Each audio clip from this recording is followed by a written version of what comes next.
buenos días a todos. Bienvenidos a esta tercera mesa. Ha habido una notable alteración, como ven no soy Luigi y hemos pasado la mesa de las 3 de la tarde a esta hora.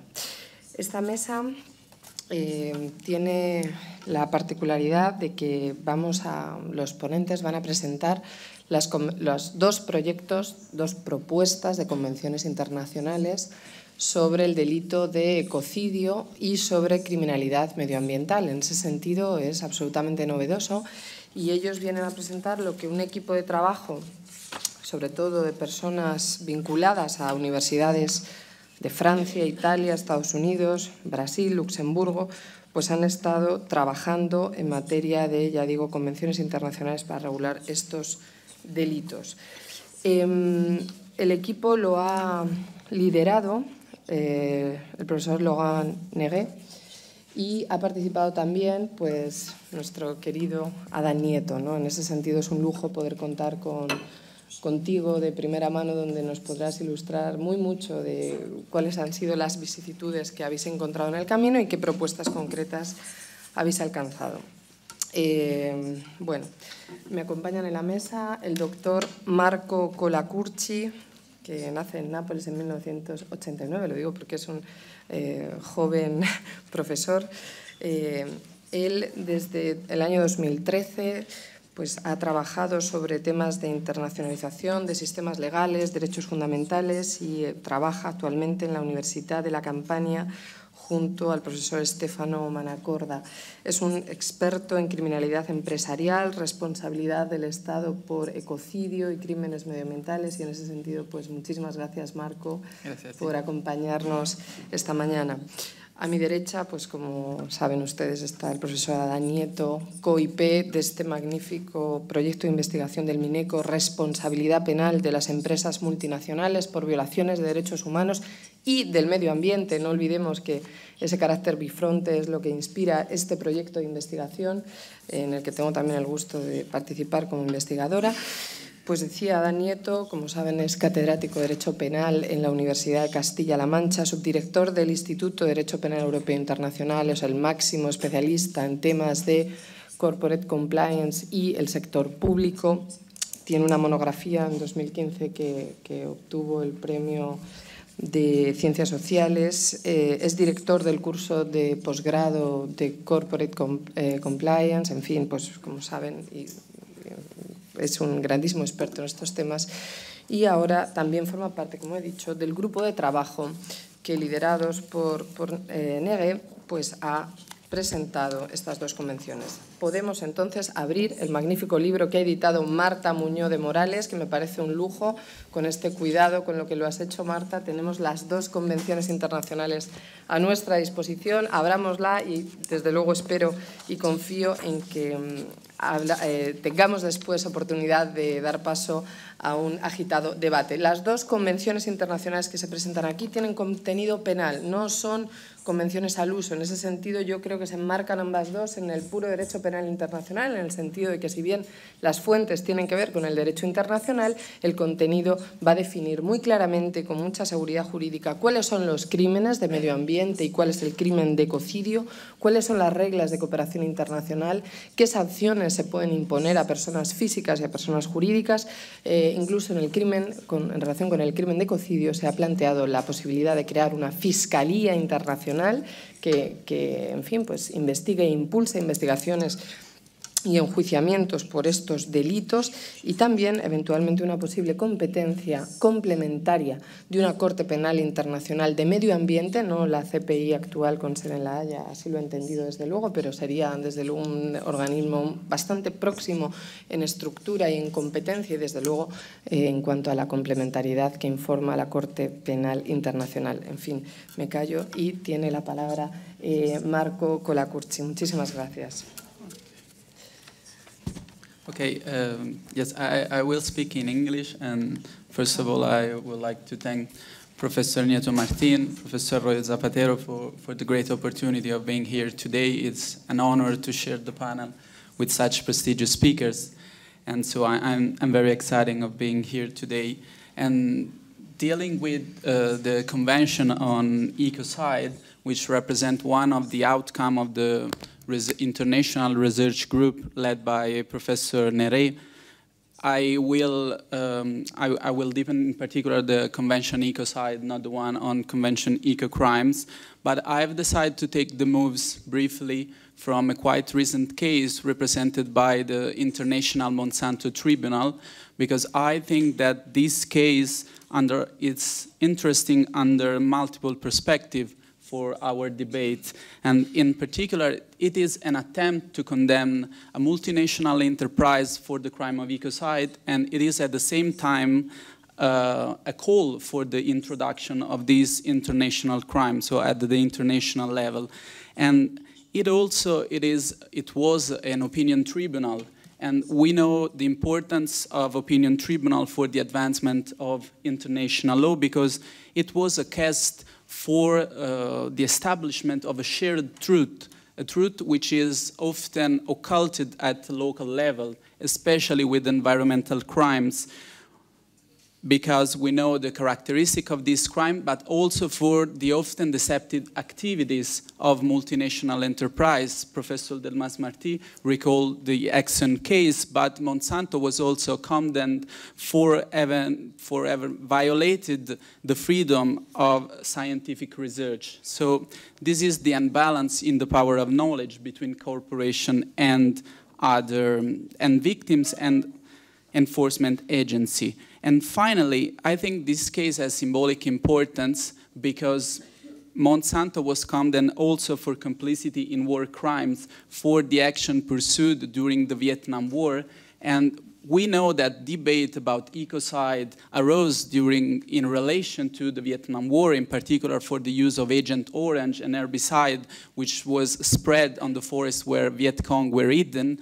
And so having now the multinational enterprise condemned for those acts and also for current acts, I think draw a red line between the historical origins of the debate and the current debate. However, I will use this case just as a starting point to deepen into the Convention on Ecocide, because as said, the establishment of an opinion tribunal represents a movement of social control by civil society as to overcome the lack of protection arising from national states and from international organizations. So it contributes to the process of self-awareness on the condition of victims experienced by the people affected by harmful conducts by multinational enterprise. And although recent legislative trends in the last 20 years have provided for a more participation of victims within the criminal proceedings, victims of corporate crimes still remain in the shadows. This is for multiple reasons. Surely for the nature of environmental crimes, because of the long latency period for having the consequences manifested for the obscure causal link, but often, especially when the offender is a corporation, for the imbalance of power. An imbalance of power about a monetary perspective, about political perspective, reputational perspective. But what is addressed within the Monsanto Tribunal is the imbalance in the power of knowledge. So multinational often has more knowledge than the national states, the control agency, the enforcement agency about the consequences of their product. And in the case of Monsanto, it was accused to put in place for a long time deceptive activity. And in particular, it is related to suborning false scientific report to took silence to scientific reports underlying the harmfulness of their products, to forcing or bribing local governments to approve the Monsanto product. And this is significant because the current conducts of Monsanto under scrutiny related to the use of the Roundup, which is the most sold herbicide in the world, in combination with some genetically modified seeds. so we know that Roundup contains glyphosate, which is suspected to have carcinogenic effects, and also that GMOs are highly controversial because they could affect human health and also biodiversity.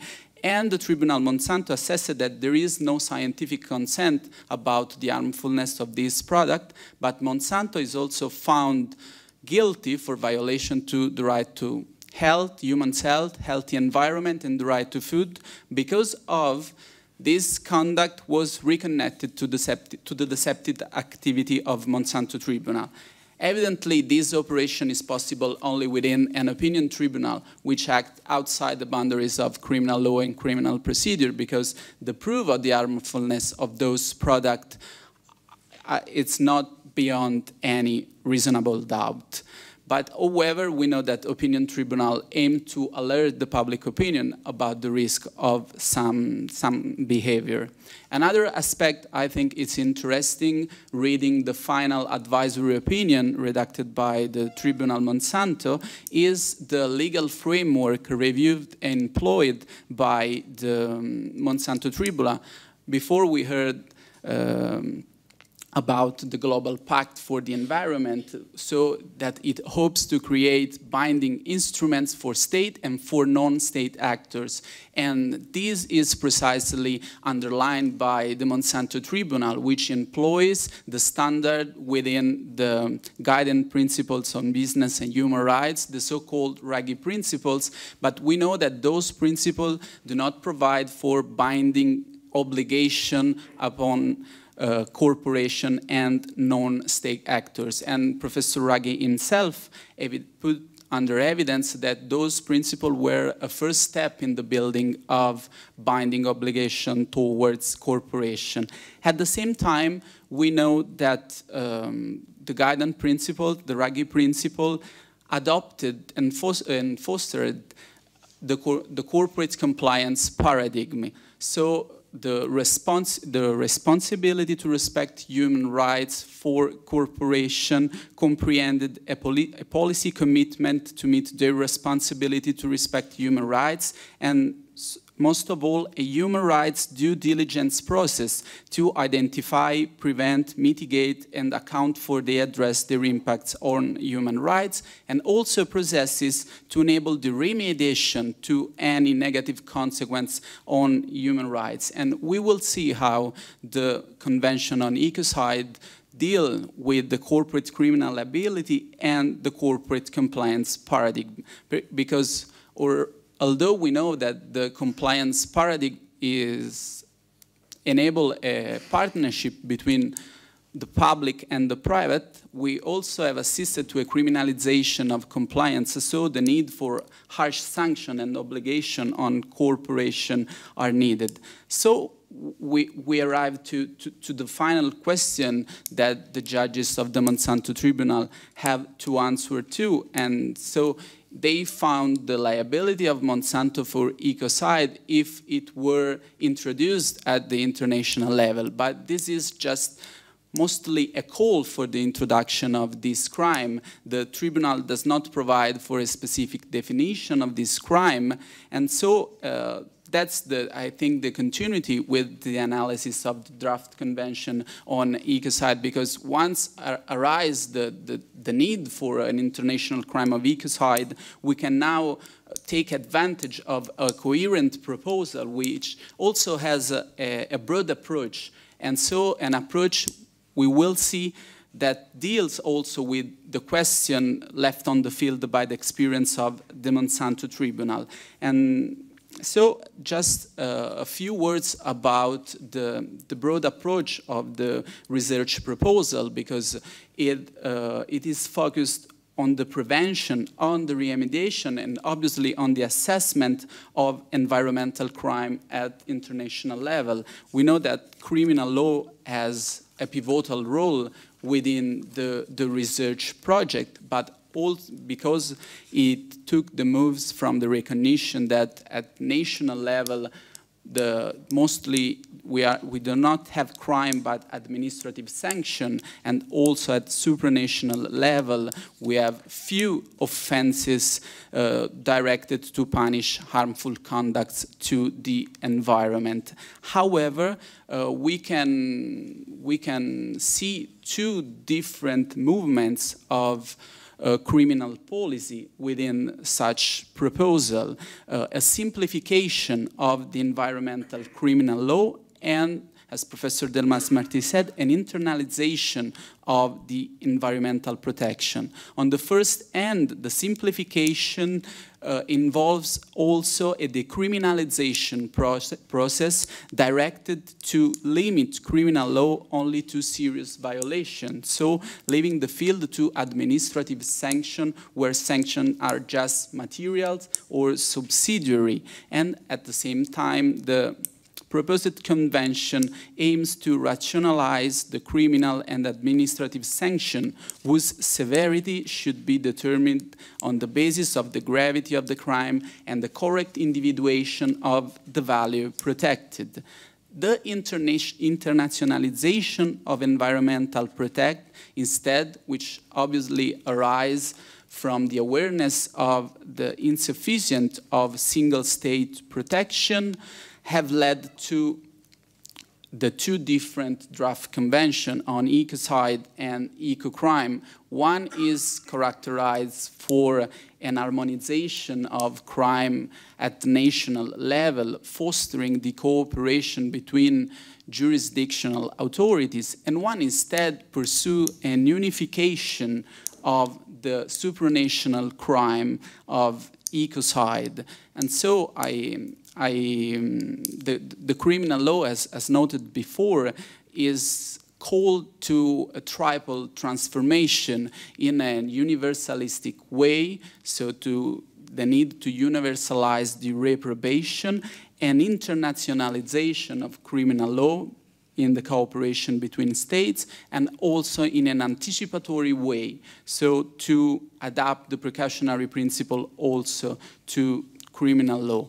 And one thing has to be said in relation to the choice to adopt a convention of criminal cooperation also for a supranational crime of ecocide, because although this is quite common with reference to transnational crime, in relation to supranational crime whose customary character is not already recognized, this can appear innovative and not so common. But this choice, as the researchers who contributed to the project explicitly note, is directed to foster the debate at the national level about the notion of ecocide. So it is to give to national state a material on what to debate. So that's the choice, to have a supranational crime, but which is disciplined within a convention. Obviously, the supranational character of the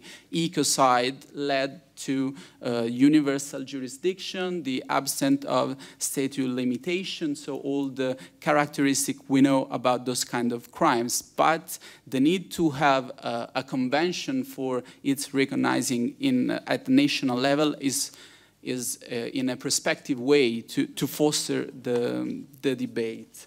So now arriving to the contents of the Convention on Ecocide, the first point is to talk about the definition of ecocrime, and this choice was strictly related to the value to protect. We know that when we talk about environmental protection, different values are entangled. So the protection of human health, of biodiversity, of ecosystem. And we could also provide for different type of crime: humanicide, geocide, biocide. The choice instead of the research project went for the safety of the planet. So it is a broad concept, a matrix concept, which encompasses the violation, the affection of different values. But talking about the safety of the planet, it's not satisfactory in itself, because we can also have a contraposition between an anthropocentric and a naturalistic concept of the safety of the planet. So we are protecting the planet for itself, for future generation, or we are protecting the planet as the living context of human being. And as we already heard, the choice went for a naturalistic concept of the safety of the planet. And for this reason, criminal law is called to exercise its imaginative forces to prevent the most serious crime which can affect the durability of the planet. So Article 2 provides for ecocide as a crime in relation to intentional acts committed as part of widespread or systematic action and which affects the safety of the planet. And at the same Article 2, we have a list of behavior which can affect the safety of the planet. But after this list that we have seen, it's related to damages to human health, to fauna, to flora, to ecosystem. We have an analogy at the end of this list for what Article 2 punishes also other acts of similar nature committed intentionally and which affect the safety of the planet. And so we know that this kind of analogy clauses are useful to let the law protect also in relation with future acts that we don't already know about their harmfulness. So in this way, criminal law exercise is anticipatory function, and the precautionary principle is in some way integrated within criminal law, but it is otherwise a technique also well known at the international level, as we can see reading Article 7 of the Rome Statute. So still looking at the actus reo of the ecocide, Article 2 illustrates also the consequences that the act must cause. So an extensive, long-term and severe degradation of the air, of the atmosphere, soils, waters, aquatic environments, fauna or flora, or their ecological function.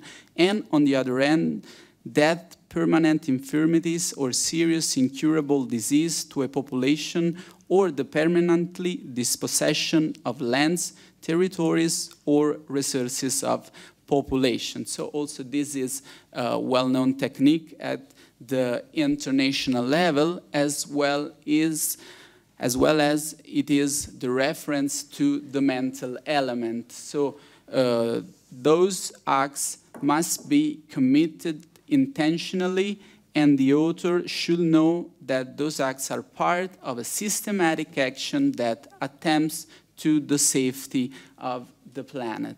So this is also coherent with Article 30 of the Rome Statute, but there is a dilatation of the notion of intent, because Article 2 also provides that acts are also considered intentional when their author knew or ought to have known that there was a high probability that they would affect the safety of the planet. And so this choice, it is in relation for the fact that often environmental crimes are related, mostly are related to economic crimes. So the first purpose is profit, not to damage the safety of the planet. And so to avoid at the jurisdictional level a dilatation of the notion, Article 2 already provide for an overture about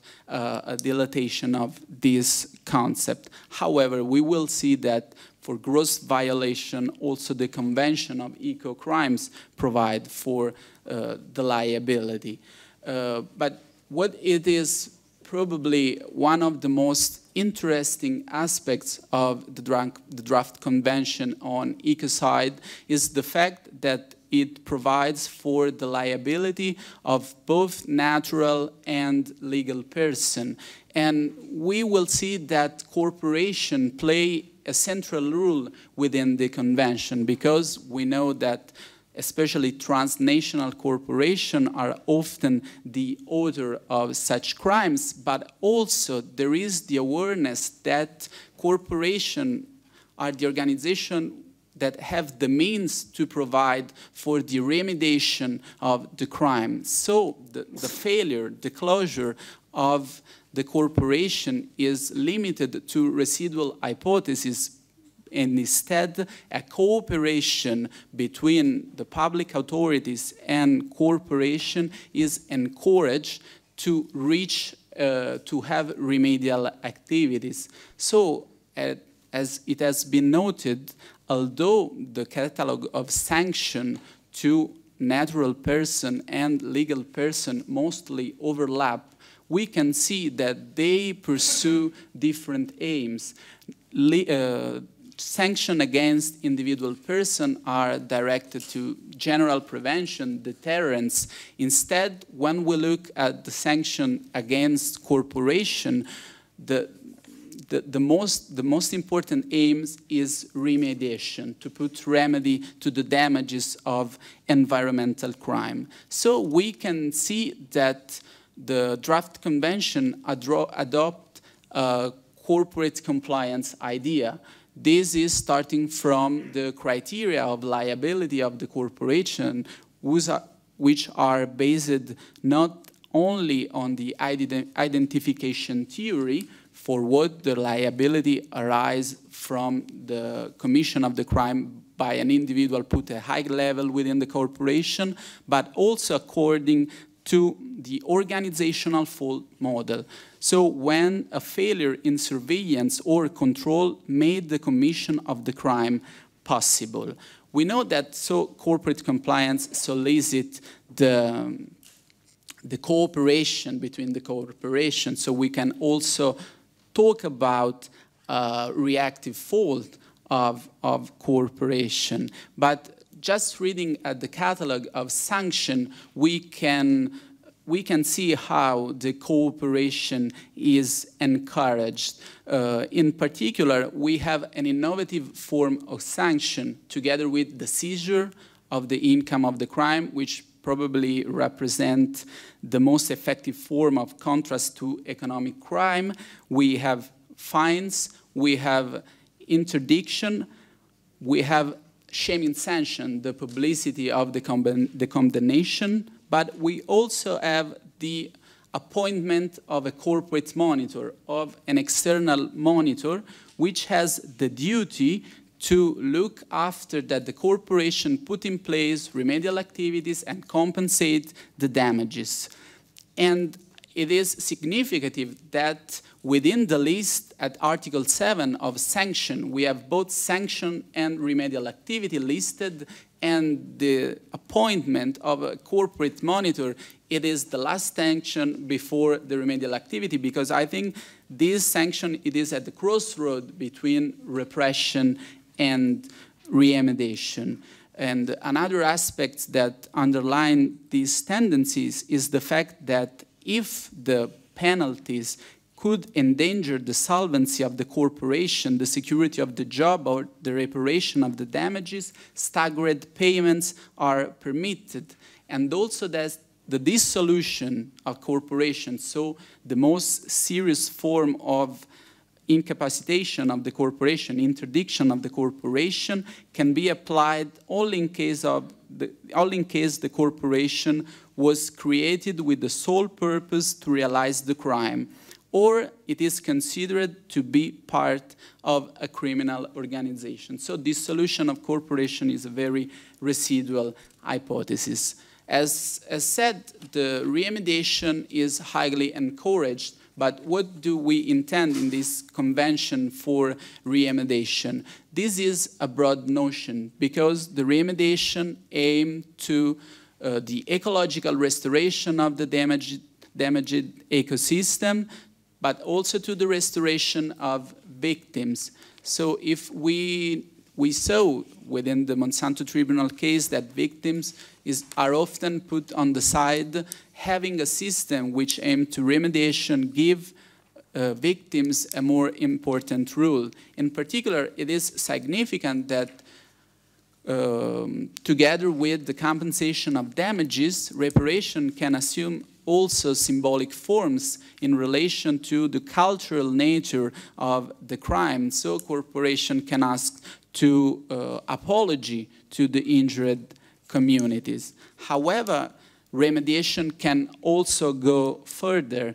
So it can consist in the fund of the global environmental facility in order to help the investments for environmental protection at the international level. And it can also consist in the putting into place of measures to help the local development.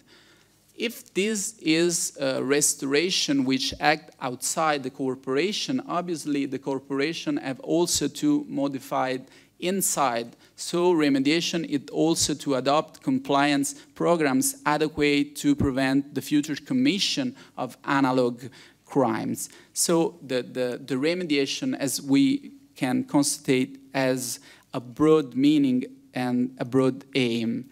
And as said, cooperation is really fostered, is highly encouraged. At Article 8 in the selection and determination of sanction, priority criteria is the compensation of damages and remedial activity. And also, if on the one hand, the reiteration of the crime, the absence of adequate international measure of surveillance and control, and obviously the high profit are considered as aggravating factors, instead the immediate compensation of damages and support to the victim, the immediate adoption of internal compliance programs, and the cooperation with the authorities in the assessment of the liability are considered mitigating factors. So cooperation is highly encouraged.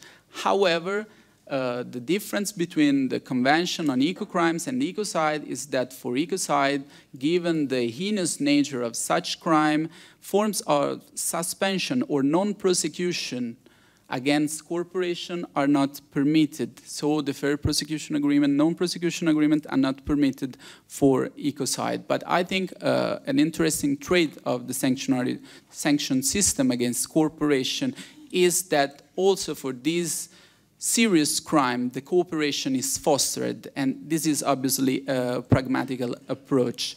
Other 2 points that I would like to underline within the convention, if we saw that for the Tribunal Monsanto arose the need to have an international and independent tribunal.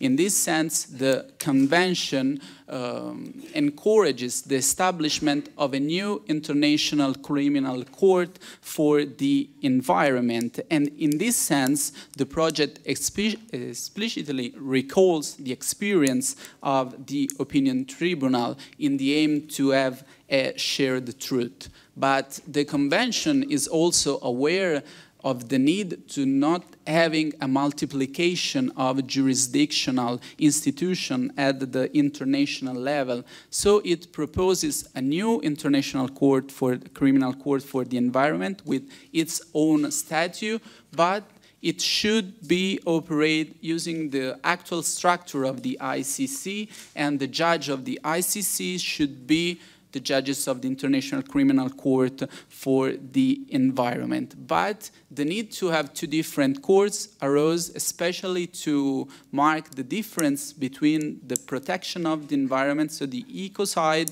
and on the one side, and the crime against humanity on the other side. Alongside with an International Criminal Court, also an international prosecutor for the environment is proposed.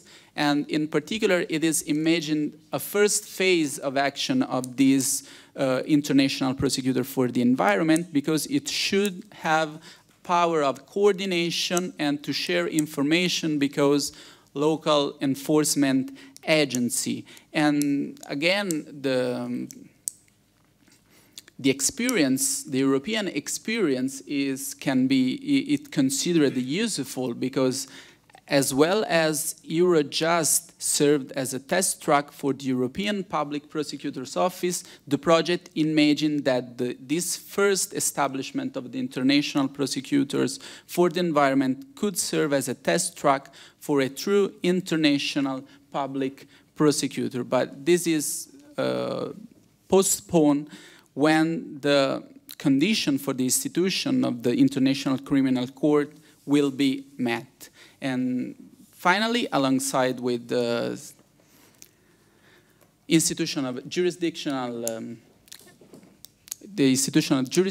international institution, we have also the proposal for the GREEN, so an independent group of research. In this sense, the convention addressed also the lack of freedom in scientific research, and so it proposed to have a group of independent scientific researchers which can have a role in sharing the knowledge, in studying, in researching, and in disseminate the result about the conducts that can amount to environmental crime and ecocide. And so I've tried to underline the points emerging from the Tribunal Monsanto that I think it was useful for the convention. Thank you a lot.